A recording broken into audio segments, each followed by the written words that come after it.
21-year-old Mindy Lou Arnett lived with her parents in Stockbridge, Michigan, a small town of about 1,000 people located approximately 30 miles southeast of the state capital. Mindy had a 7-month-old baby girl named Jersey, but she did not have legal custody of her. In March of 2002, Mindy told her mother that, quote, "I've got to kill myself and the baby," end quote. The very next day, Mindy was admitted to the Washita County Community Mental Health Hospital for observation. Prior to this event, only 5 weeks after Mindy gave birth to Jersey on January 31st, 2002, CPS received an anonymous call concerning Mindy's emotional stability, and a formal neglect case was filed in the local circuit court. Mindy had struggled with her mental health and was reported to use illicit substances. Court reports also show previous attempts to end her own life and a separate statement Mindy had made saying that, quote, "she wished she never gave birth to Jersey," end quote. For all of these reasons, authorities had no other option but to remove Jersey from Mindy's custody. A few months later, in the summer of 2002, Mindy's sister was able to obtain temporary custody of Jersey. Mindy's sister resided in Flint with her husband, which is about an hour drive northwest from where she lived with her parents in Stockbridge. Even though she had lost custody, the couple would allow Mindy to visit Jersey frequently. We don't have much more information regarding specific circumstances, but we do know that, despite her struggles, Mindy was taking the necessary steps to regain legal custody of Jersey. She was living with her parents, a safe environment where she could be monitored and looked after. She started seeing a psychiatrist and took medication to manage her mental health instead of using drugs. She even attended weekly parenting classes, which are often required by law for a parent to regain custody of a child once that right has been taken away. Mindy was doing everything necessary to get her life back on track. But on August 14th, 2002, things took a tragic turn. Around 6:30 p.m., Mindy's sister and her husband had a date night. They went out for dinner, leaving Jersey in Mindy's care. When they returned home from dinner, Mindy and Jersey were gone. Over the years, there have been mixed opinions on why Mindy's sister left her alone with Jersey, knowing she had threatened to take Jersey's life and then her own life. But again, Mindy was making strides in her recovery and was doing well.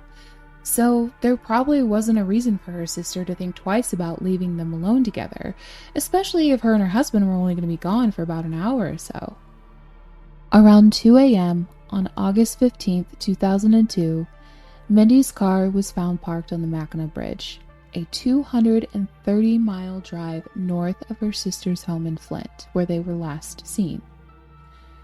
Based on limited eyewitness reports, investigators surmised that Mindy drove over the bridge to the toll booth area, then turned around and drove the opposite direction, briefly using I-75, then exited back onto the bridge, heading north, found a place to park, got Jersey out of her car seat, then made her way over the tension cable barriers and jumped off the bridge. A driver who witnessed a vehicle matching the description of Mindy's car, a 1992 Honda Civic DeSoul, stated that they seen a car parked on the northbound right-hand lane with, quote, "a woman standing outside of the car reaching inside of the rear door," end quote. Approximately 1 hour after receiving this report, authorities discovered an abandoned vehicle matching the description and location of Mindy's car. Authorities searched the area but could not locate Mindy or Jersey.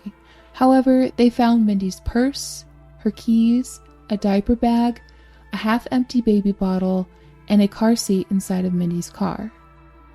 Because of the evidence that was discovered, Mindy's mental health struggles, her history of substance abuse, and her prior statement where she had threatened to take her life and her child's life, investigators came to the heartbreaking conclusion that Mindy carried out her threat. Now, authorities reportedly conducted an extensive search of the straits and surrounding areas, but sadly could not find Mindy or baby Jersey. Since this is a cold case, not much else is known about Mindy's life except what was reported by her family. We don't know who Jersey's father is or what their relationship was like or what the environment Mindy was in prior to moving in with her parents and getting treatment. Also keep in mind that all of this took place before social media. There was no Instagram, no Facebook, not even MySpace for all my relics out there. So it's not like us internet sleuths here can just use our little computer skills to obtain this information about Mindy by those means to construct a character profile. But based on the reports the family gave, it appeared as though things were going well for Mindy. She seemed to truly be turning her life around and making great progress in regaining her custodial rights. So it's just a little odd that, if things were going so well, that Mindy would suddenly take her life and the life of her baby girl. Now, I can understand why investigators arrived at the conclusion that they did. Given Mindy's turmoiled history, it is the most logical conclusion.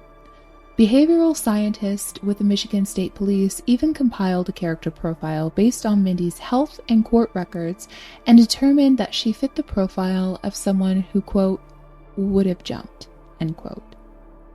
Now, this is just my 2 cents here. I know this happened 23 years ago and people weren't as sensitive or understanding when it comes to the topic of mental health. But I personally feel like there could have been a certain level of bias here. After learning about Mindy's mental health history, I think investigators pretty much made up their mind about what happened and didn't put much or any effort into exploring alternative explanations of what could have possibly happened that night on August 14th, 2002. This is just my jaded view formed from my experience with behaviorists, but I can certainly say that they don't always have the best bedside manner, if you want to call it that. Behaviorists often miss subtle details or infractions, blips, one-offs, because they're so focused on establishing a pattern to explain a specific outcome. This type of tunnel vision can be very, very dangerous, especially when it comes to situations like this. I personally feel like there's more to Mindy's story here. There's something missing, key details that could offer insight or shed light on what happened that evening to cause Mindy and her daughter to go missing. Again, I'm not trying to insinuate that there was something more nefarious happening, only curious as to know exactly who the investigator spoke with. Was this really a simple open and shut case? Or was there something more going on in Mindy's life that could have possibly triggered her to commit a tragic act? What more do we know about the witness who reported seeing Mindy standing outside of her car and reaching for something in the back seat? I mean, after all, the witness reported seeing Mindy around 1 a.m. And for anybody not familiar with the Mackinac UP area in Michigan, August is past prime travel season, so the likelihood of there being anyone out and about, especially crossing the bridge at that time, is very, very small.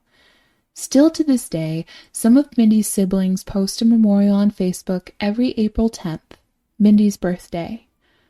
Looking at the statements the family gave to reporters and some of their family's Facebook posts, it seems like they're holding on to hope that Mindy and Jersey are still out there somewhere. It's all just heartbreaking, and I can't even begin to imagine how hard it must be for Mindy's loved ones to not have any answers. Regardless, it has been 23 years and neither Mindy nor Jersey have been found. As much as it pains me to say this, but unfortunately, if investigators are correct and Mindy really did jump off the bridge with Jersey, I don't think they will ever be found. And that's not by any means to say that authorities didn't do everything they could to look for them. It's just that the Great Lakes are a force to be reckoned with. Despite the various planes, helicopters, ships that were deployed using advanced side-scan sonar devices, and a computer prediction model factoring the weight of Mindy and Jersey by the direction and force of the currents and speed of the winds at that time, authorities could still not locate them. Weather conditions surrounding the Great Lakes are brutal and insidious. In fact, conditions at the time were so dangerous that the search had to be postponed until it was safe enough for the U.S. Coast Guard, the Police Marine dive teams, and the Great Lakes Shipwreck Historical Society to continue their search efforts. Now, I know people hear lake and they think, oh, it's calm, it's little, it's this little body of water, nothing like the ocean. No. This is where you're wrong. The Great Lakes are essentially an inland ocean. Just to give you an idea of how dangerous conditions can be on the Great Lakes, wind speeds can reach over 50 miles an hour, causing waves to reach heights over 20 feet. With currents so strong, they can move over 21 million gallons of water 3 feet per second. That is how dangerous the Great Lakes can be. Directionality and force or speed of the currents changes roughly every 1.5 days. This is why that computer prediction model was so important in aiding the large vessels where to focus their sonar searches.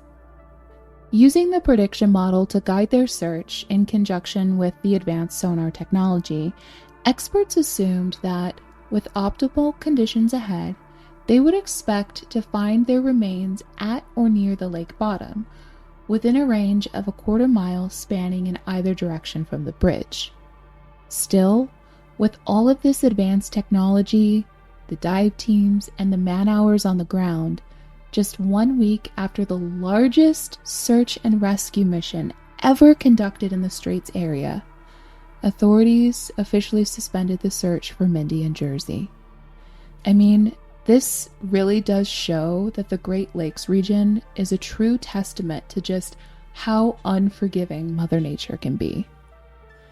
Unless the remains are recovered or someone comes forward with a tip leading to evidence that can prove they are in fact deceased, Mindy and Jersey Arnett are considered missing. Mindy Arnett has brown hair, hazel eyes, is 5'3" and 125 pounds. If Mindy is alive, she would be 43 years old today. Jersey Arnett has brown hair and brown eyes. If Jersey is alive, she would be 23 years old today. Mindy is described by her loved ones as a fun, sweet, and caring person. Everyone goes through hardships.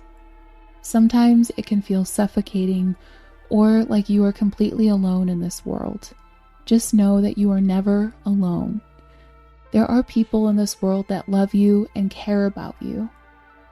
If you or someone you know are struggling, please know that there is always someone available who wants to listen. That's it for today's episode. I'm Ava Bauman. Until next time, stay safe, stay vigilant, and remember, you are not alone.